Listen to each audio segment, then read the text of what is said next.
Okay. Hi, everyone. I'm Carolina, and today I'll be talking about our SoK and offline finding protocols.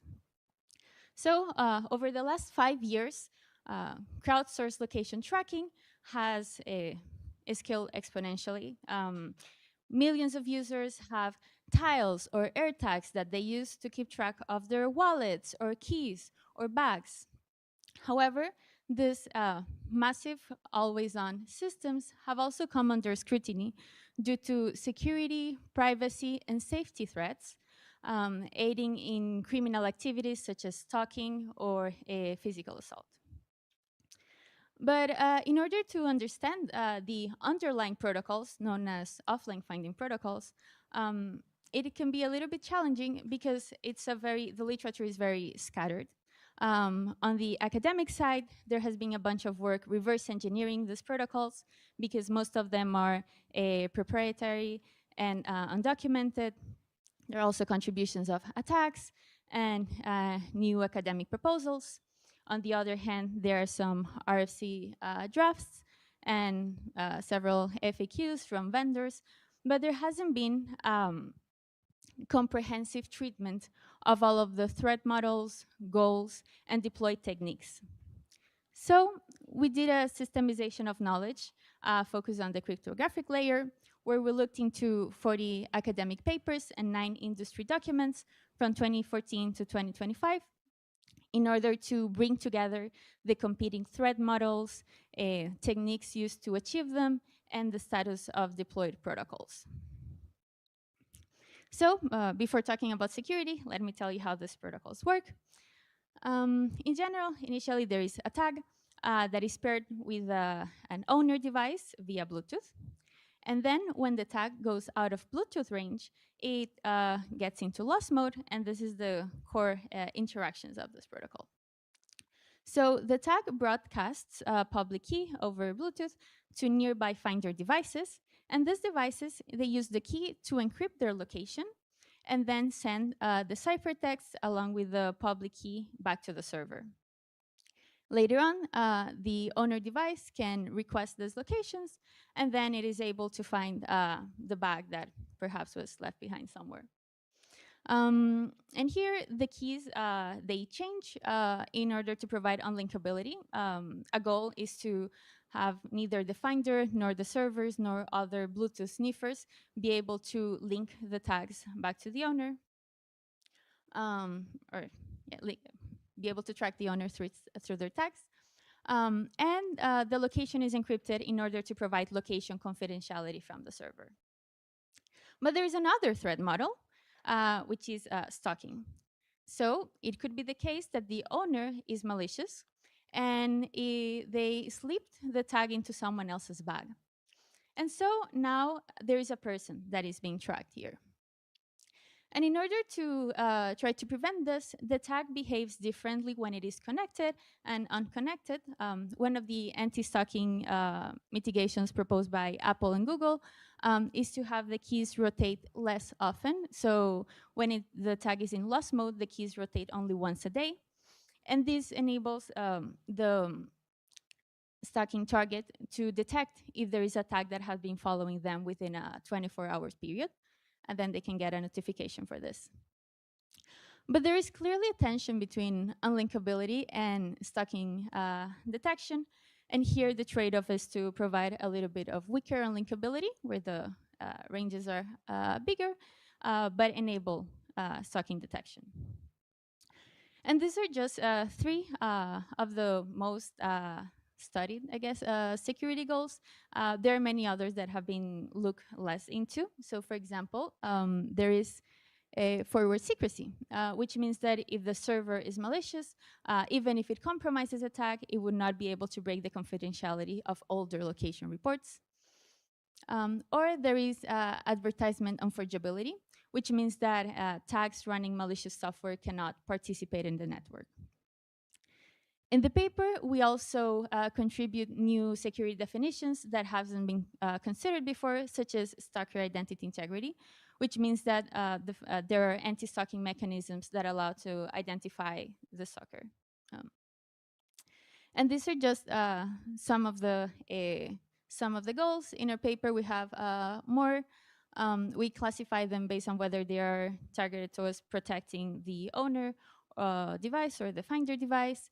And we discuss several adversarial models with different capabilities for the various goals. So check out our paper for more.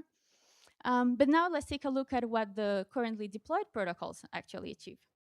So starting off with the owner security, Samsung and Tile, they do not achieve any form of unlinkability because they reuse a fixed set of advertisements. But in the meantime, Apple and Google, they achieve some unlinkability against some adversaries, but still achieving strong privacy is elusive. And to give you an example, let's see at why Apple doesn't achieve unlinkability against a Bluetooth meddler in the middle. So this is an attack by Lin et al. And the key of the attack is on how these keys are derived. So zooming into the pairing phase, the way how it works is that the owner device creates a public-private key pair, then it forwards the public key, PK0, to the tag, and then the tag uses this PK0, there's a typo, to derive all the subsequent public keys that it advertises to the finder devices later. But this is during the pairing stage when there is not yet a secure channel. So a Bluetooth meddler in the middle that is present during the pairing can intercept this PK0 and then can derive all of the subsequent advertisements, which means that it breaks unlinkability of the tag. And they do this for forward secrecy, but there are other ways to do forward secrecy that can not break unlinkability. And now moving on to the finder safety. First off, none of the protocols achieves detectability against malicious tags. And what this means is that anyone can use some off-the-shelf hardware to build a tag and have it participate on the network. And this is a problem because it means that this tag might not abide by the protocol. So for example, maybe it's in loss mode and the keys don't rotate slower.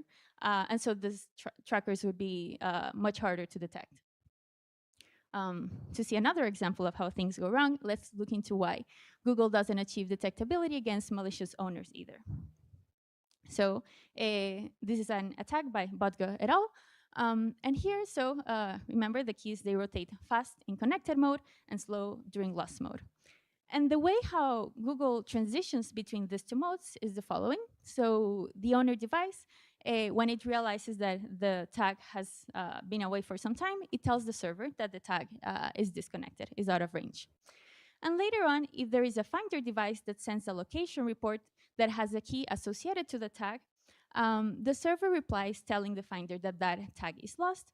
And so the finder device tells the tag to set itself to lost mode.